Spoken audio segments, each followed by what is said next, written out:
PoK లేదా PoJK, Pak occupied Jammu Kashmir, అక్కడ ఉన్నటువంటి ప్రదేశంలో ఉగ్రవాద శిబిరాలు ఉన్నాయని భారతదేశం వాళ్ళకి అడ్రస్సులు కూడా ఇచ్చింది.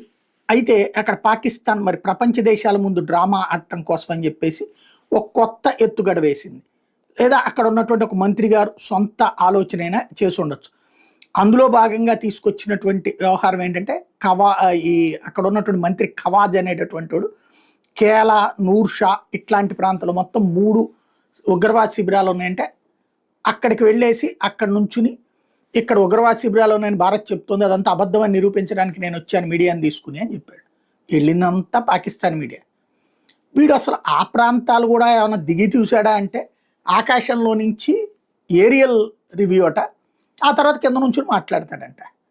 తద్వారా పాకిస్తాన్ ఆడే నాటకం మరొకసారి బయటపడింది. ప్రస్తుతం పాకిస్తాన్ ఏమీ